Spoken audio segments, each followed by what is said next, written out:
Assalamualaikum warahmatullahi wabarakatuh. Perkenalkan, nama saya Galang Fauzi Imam Prabowo. Saya dari kelas 12 IPS 2. Di sini saya akan menjelaskan tentang konferensi meja bundar dan sikap Belanda terhadap kemerdekaan Indonesia.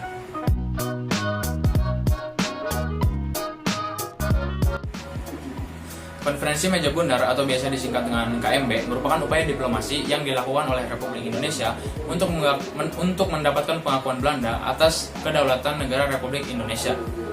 Langkah menuju konferensi meja bundar ditandai dengan adanya usaha bangsa Indonesia dalam menghadapi masalahnya sendiri, yaitu menghadapi negara-negara boneka bentukan Belanda melalui konferensi inter-Indonesia.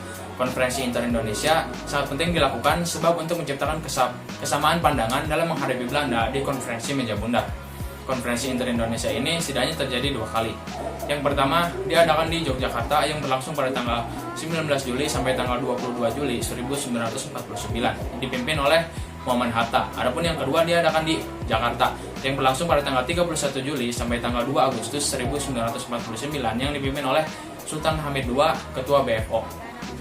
Dalam konferensi yang diadakan di Jakarta, kedua belah pihak sepakat untuk membentuk panitia persiapan nasional yang bertugas untuk menjaga ketertiban sebelum dan sesudah konferensi meja bundar. Kesepakatan dalam konferensi inter-Indonesia ini mempunyai arti penting sebab perpecahan yang telah dilakukan Belanda melalui negara-negara bagian telah dihapuskan. Kesepakatan juga merupakan bekal yang sangat berharga bagi Indonesia untuk menghadapi Belanda dalam konferensi meja bundar. Konferensi meja bundar dilaksanakan di Den Haag, Belanda pada tanggal 23 Agustus 1949 sampai tanggal 2 November 1949. Sidang konferensi meja bundar ini dipimpin oleh Perdana Menteri Belanda Willem Drees dan diikuti oleh perwakilan dari Indonesia, Belanda, serta perwakilan yang mewakili sengketa antara Indonesia-Belanda. Delegasi Indonesia dipimpin oleh Muhammad Hatta, delegasi Belanda dipimpin oleh Jeffrey Marsavan, delegasi BFO dipimpin oleh Sultan Hamid II dari Pontianak, UNC diwakili oleh Chrysler. Dalam konferensi dibentuk 3 komisi, yaitu Komisi Ketatanegaraan, Komisi Keuangan, dan Komisi Militer. Ada juga beberapa masalah yang muncul dalam konferensi meja bundar. Yang pertama adalah persoalan kerjasama dalam Uni Indonesia-Belanda.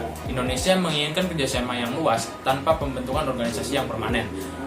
Namun Belanda menghendaki bahwa adanya kerjasama yang luas dengan pembentukan organisasi yang luas pula. Yang kedua adalah hal terkait masalah utang. Indonesia hanya mengakui utang-utang Belanda yang dimulai pada saat Belanda menyerah kepada Jepang pada tahun 1942. Namun Belanda menghendaki bahwa Indonesia harus mengambil alih seluruh kekayaan alam maupun utang-utang Belanda sampai saat itu, termasuk biaya yang digunakan dalam membiayai perang kolonial terhadap Indonesia. Pada tanggal 2 November 1949 tercapai persetujuan konferensi meja bundar dengan hasil-hasil utamanya. Yang pertama adalah Belanda mengakui Republik Indonesia Serikat sebagai negara yang merdeka dan berdaulat.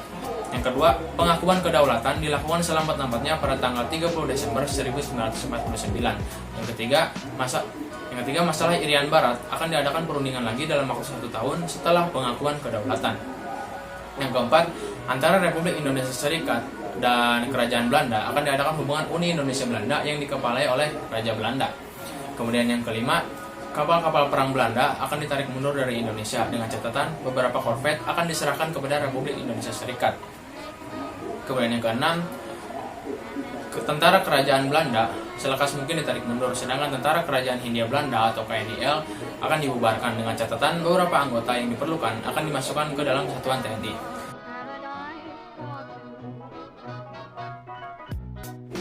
Selanjutnya saya akan menjelaskan juga tentang pengakuan dan penyerahan kedaulatan Indonesia pasca konferensi meja bundar. Sebagai pelaksanaan persetujuan yang dilaksanakan di Den Haag, Belanda pada tanggal 2 November 1949, diselenggarakan upacara penandatanganan naskah pengakuan kedaulatan baik di negeri Belanda maupun di Indonesia. Upacara penandatanganan naskah pengakuan kedaulatan tersebut dilaksanakan pada waktu yang bersamaan, yaitu pada tanggal 27 Desember 1949. Di Belanda, upacara penandatanganan naskah penyerahan kedaulatan dilaksanakan di ruang tahta kerajaan.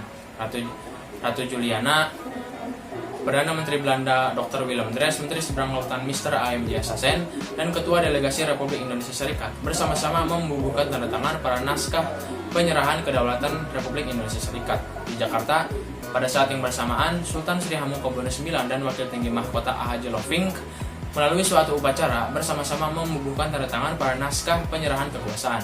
Dengan demikian, Belanda secara formal telah memberikan pengakuan kedaulatan Indonesia di seluruh bekas Hindia Belanda kecuali Papua. Sekian yang bisa saya jelaskan. Mohon maaf atas segala kekurangannya. Terima kasih. Wassalamualaikum warahmatullahi wabarakatuh.